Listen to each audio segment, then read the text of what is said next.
Welcome back to Single Step English. If you're a first-time viewer, please click on the bell button and subscribe to the channel. That way, you'll receive notifications when I release a new video. Also, please give this video a thumbs up and share it with others. This will really help me out. Thank you.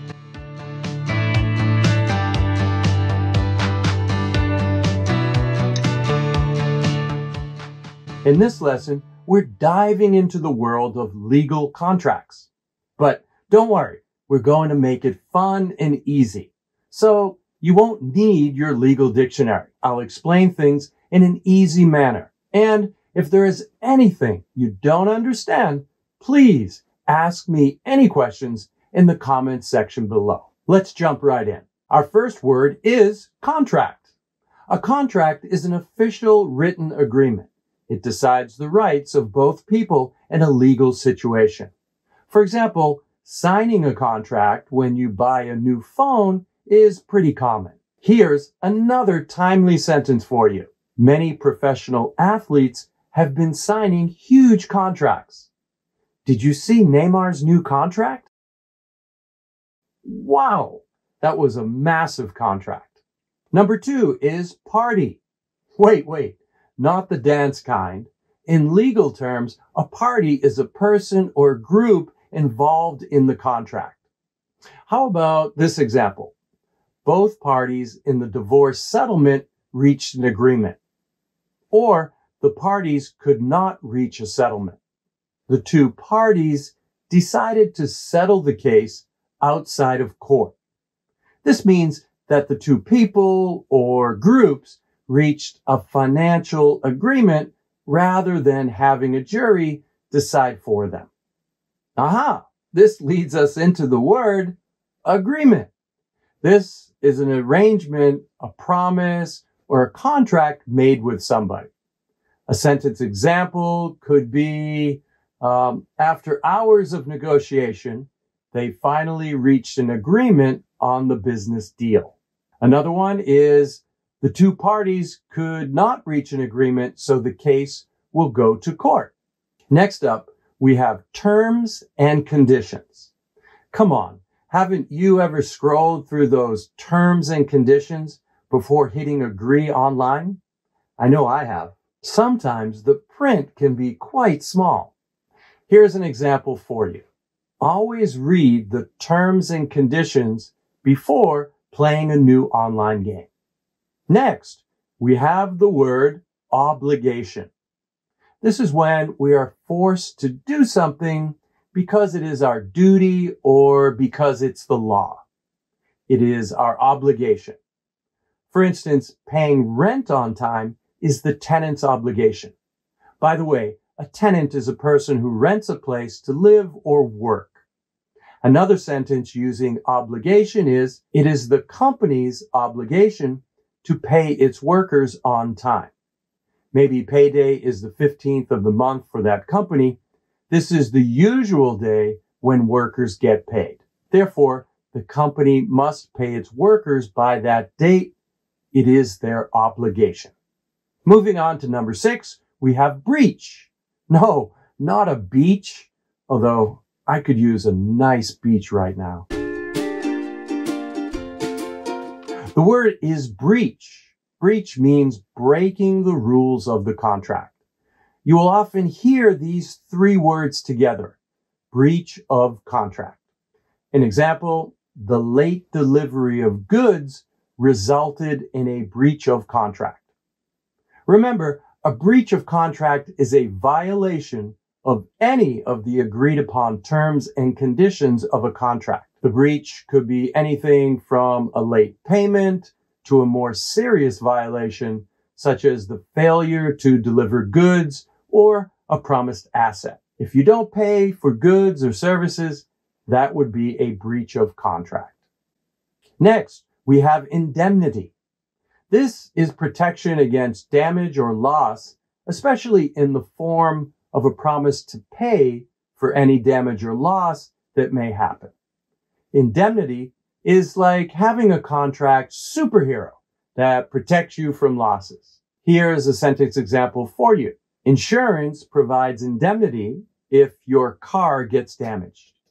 Number 8 is confidentiality. This is all about keeping secrets.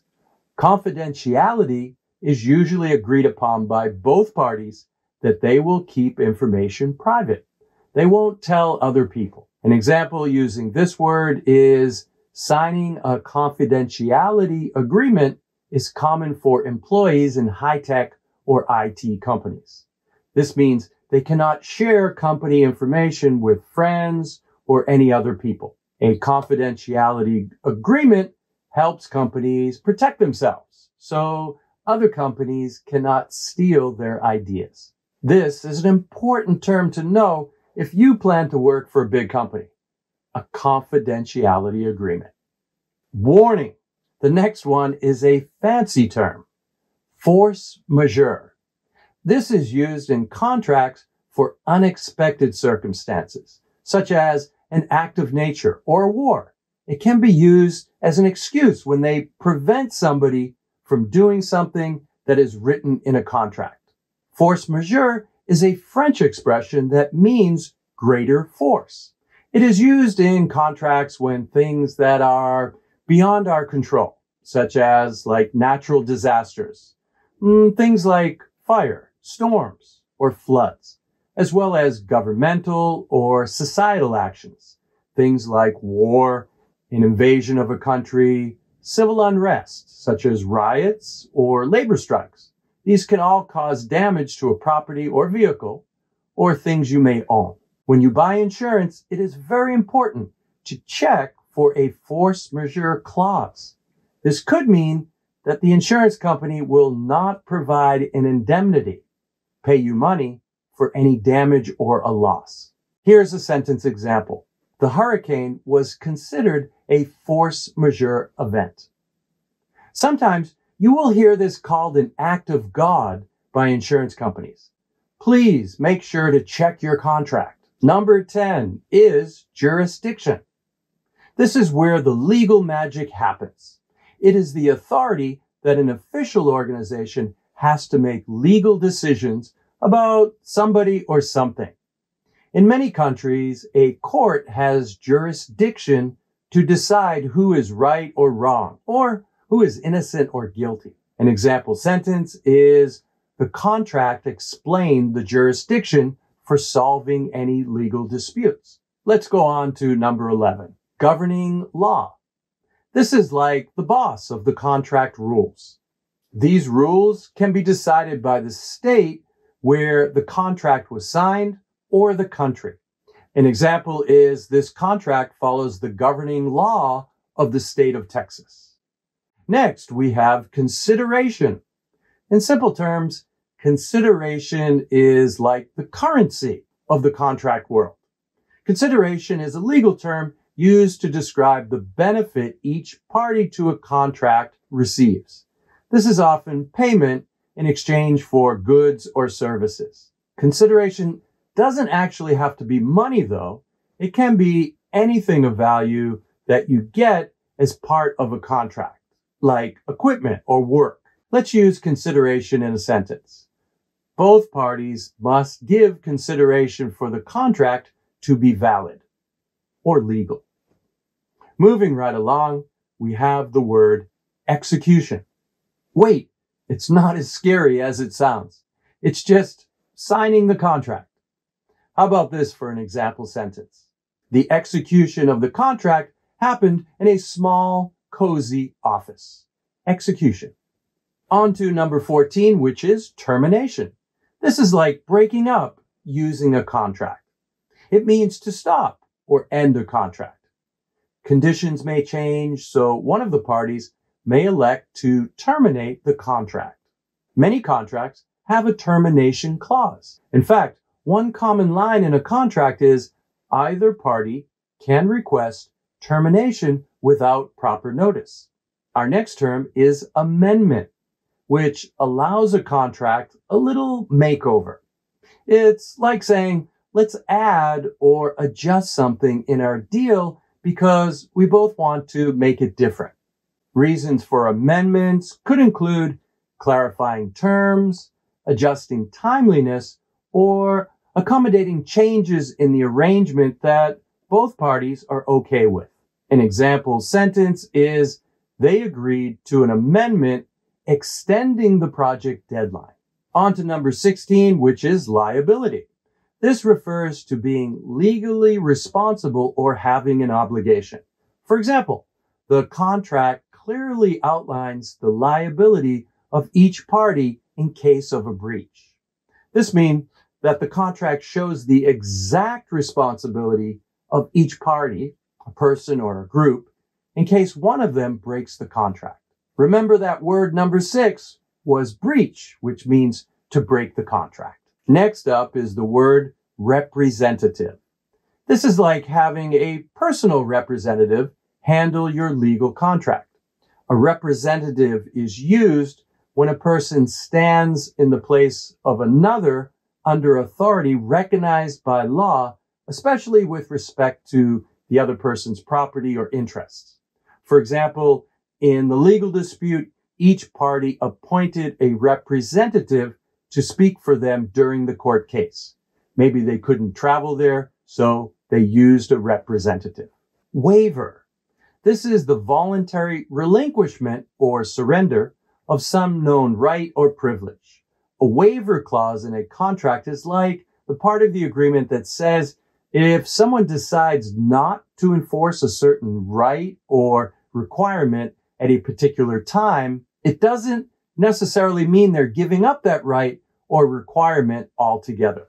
It's a way of saying I might choose not to insist on this rule now, but it doesn't mean I'm giving up the right to enforce it later if needed. For example, if you have a contract with a sports gym and there's a waiver clause, it might say that if the sports gym doesn't enforce a rule about everyone wearing proper gym attire or clothing on a specific day, it doesn't mean that they, the sports gym, can't enforce that rule on a different day. It's a bit like giving the parties flexibility without completely letting go of their rights under the contract. Here is a sentence example for you.